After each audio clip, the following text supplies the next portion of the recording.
What would you say for you has been one of your like proudest moments or greatest achievements, or something that you really feel like, and internally, I mean, like for the basis of our conversation, like something that really brings you joy internally when you think about it or when you had it? Like I said, I look back and the things that I've accomplished, just even my job, like I think I really at one point when I was younger decided I want to be a model and this is what I want to do. And the fact that I executed, because we talk about that determination, like I was 14 years old when I kind of made that decision and was like, this is what I want to do. And I went to my mom and I was like, please help me do this. And I didn't stop until I was 24, that I was like, okay, I think I need to like take it back a notch, which we could also get into because that's a very kind of dramatic story. But like I just knew, and I think I'm proud of myself for being that kid and being determined to do that and then executing and doing it to the level that I had done it and that I guess I still do.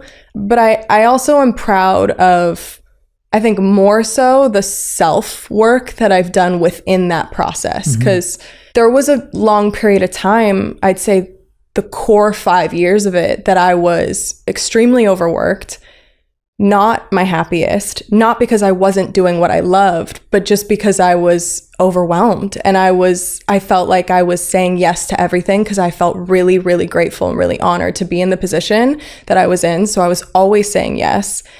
And it just took a lot out of me to the point where I just wasn't happy anymore.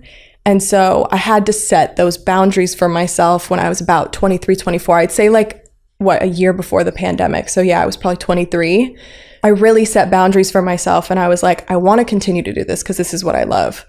But I need to start saying no when I can and prioritizing me and prioritizing like, you know, my happiness and my well-being. Yeah. And it has done wonders for me. Like I feel like I can show up better for myself and I can show up a better person for the people that get to be around me that day and, you know, that I work with on that day. So yeah.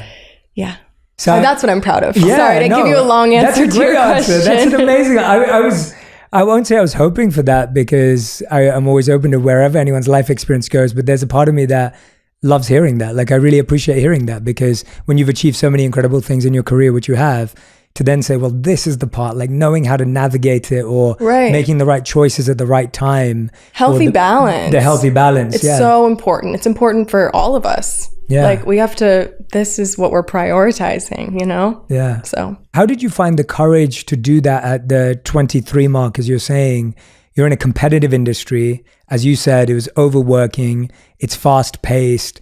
I'm guessing there's comparison in that industry. There's competition in that industry. Of course. It's not an easy space to be. You're in the top 0.01% in your industry. Right. So it's hard.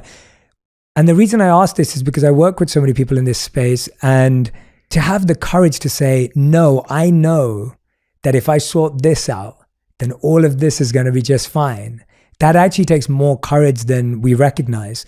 We realize that when you have nothing, then there's nothing to lose. You can actually have a lot of courage. Right. But when you have everything and there's everything to lose, and a lot of the time, at least what I've heard in town is, you know, older managers and agents, and I'm not saying you have any of this, but people that I know will be told, well, hey, if you don't do this, like you'll be forgotten next year, or, you know, your career is only going to last another 6 months. How did you have that courage to say, no, I need to do this? Like, where did that come from? And I think that it's like, I've never thought about it that way, to be completely honest with you. I just knew that if I had gone any further, that I was going to lose myself. I was at that I was on the teeter-totter edge of that point where had I gone any further, I was probably not going to be great. It was so important to me to feel good that I just knew that it was something that I had to do. And I can't say, like, you're absolutely right. Like, there were so many people around me that had told me not to say no, and told me not to say no, told me not to stop. I fought my way out of it a little bit because there were people that had worked for me that, you know, didn't want me to stop because it might have benefited them. Of course. But I got to that point and I just knew I had to do it. And I don't know. I don't know how to explain it, I guess. Yeah. It was just such an unbelievable sensation that I had where I knew that if I do this, I'm going to be better for everyone. And I'm going to be better for myself, which means I'm going to be better for the people around me.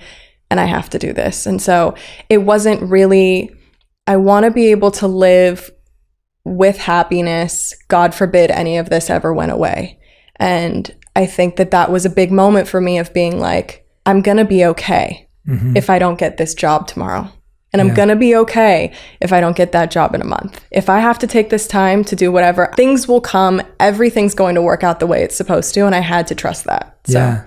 Well, to me, from the outside, and it's beautiful that you didn't see it in yourself, because that almost makes it even more wonderful. But the idea that, to me, from the outside, that's a lot of courage. Yeah, thank you. It takes a lot of courage. It takes a lot of vulnerability and openness, and it takes courage at every level, whether someone's thinking about quitting their job to do something they love, or whether someone's trying to relocate their family and doesn't know how, or whether someone like you is feeling success but then going, well, wait a minute. And I think in the past few years we've seen athletes and musicians and actors and people in all creative industries step back and say, well, I need to put me first. Yeah. And I think that's empowering, because I think we hear about burnout in work culture and corporate culture so often. For sure. So what was it that you started to do with that newfound time at that time? Like, was the curiosity always there and now you could actually follow it? It was. Yeah.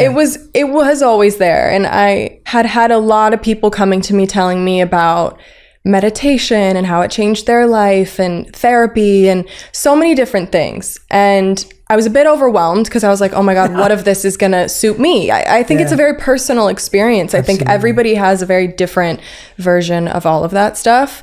And so it was a little overwhelming. So I think I really just took the time to be off for a second. It was even the little things. It was like being able to go to my friend's birthday party, which I wouldn't have been able to go to before because I was working a lot. I love hearing that, because I think it is those simple things, like, giving yourself that space, whatever it is that you needed to do. Yeah. When you needed it. And like you said, sometimes it's like, that's when all the subscribe buttons come up in front of you and it's like, try this and try this. And it's like, well, no, let me just take my time. And it was also, now that I think about it, 23, I'm 26. I've had my horse so around that time is when I bought the horse that I have now, who is I jump her, and I have 2 other horses, but they're like retired. So I don't really ride them the same way I ride her. So yeah, I guess it was around that time too that I was like, I'm going to do this because I love this. Yeah. And I want to get back into it. And this is what I've loved my whole life. So it was around that time that I feel like all of that started happening, and I bought my horse, and I started taking more time for things that made me really happy. Yeah. What I'm noticing in you and observing, or at least from just these... God. No, in a good way, It's all good. I was just saying, it's like, it feels like no matter what's happening in your orbit, there's this pillar of belief that it's important to be happy. Yeah. Like, that's like this core center belief in your life where it's like, it's important to be happy. It's important to be happy. That has to be the goal. For sure. And, it's not always easy. We live in such an interesting industry and in such an interesting time with social media that it can be very hard sometimes. You can fall victim to so many things that don't serve you and that don't make you happy. If your happiness depends on the actions of others, you're at mercy of things that you can't control. Mm-hmm. And that's never where I want to be. So I always want to live in me and my therapist talk about my higher goddess, my higher self. I always want to live there, knowing that, when I'm there, you can't take that away from me. That's mine. And no matter what, you can disagree with me, you can agree with me. That's not going, I'm not changing. I'm not shifting. I'm here. I'm in my higher goddess. Yeah. So I always live by keep holding my happiness and not letting anyone else affect it. And though I fall victim to it at times, of course, as we all probably do. Absolutely. I strive every day to live in that place. So what are some of the qualities of your higher goddess? So that kind of avatar, she's awesome.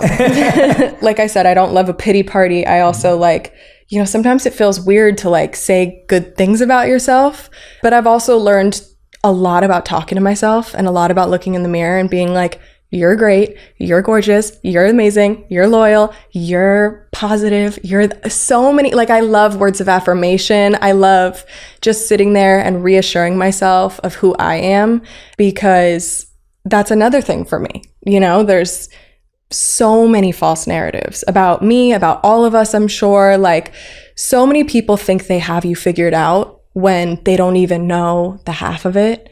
So sitting there and being like, you know, you get frustrated sometimes. It could feel really unfair. You could be reading something that someone is saying about you, or hearing something that someone's saying about you, and being like, that is so unfair because that's not who I am. And that really gets to me sometimes, and that really sucks.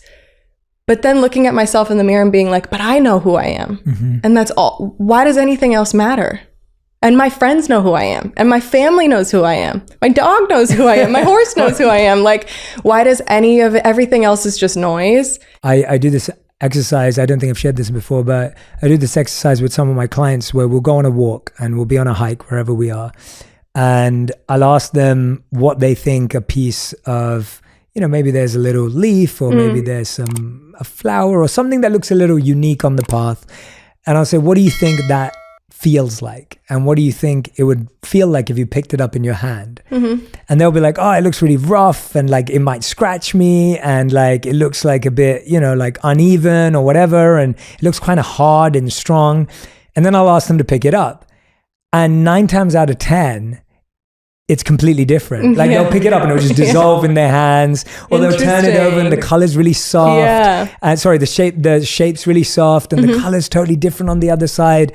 And I do that exercise to help us realize just how multifaceted humans are. Like, today I've got to meet you, and obviously we're spending a lot of deep, intimate, vulnerable time together. So you learn faster about someone. But if someone only follows someone on social media, or only sees someone at an event, or only sees one interview, it's so easy to create such a singular view of someone. Right. And I think, and I want to say this because I really think we all feel it, I don't think anyone wants to be seen in a singular way.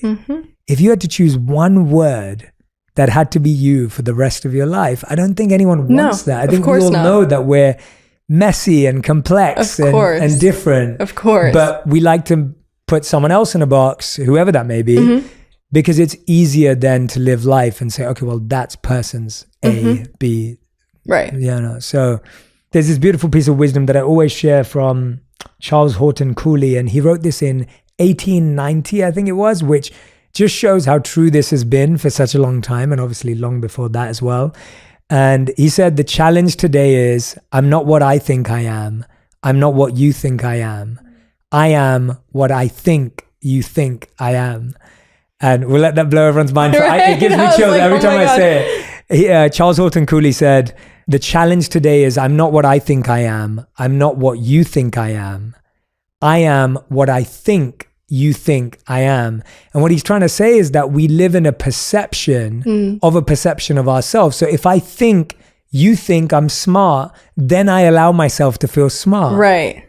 It's like we need that validation. We need that validation. Or if I think you think I'm not smart, then I feel hurt. Yeah. And the challenge is, I don't know what you're thinking at all, or especially outside in the world. And so I find that what you're saying around, like, well, what do I think about myself? Like, how do I feel about myself? How do the people that actually know me feel about me? Right. I think that's really empowering.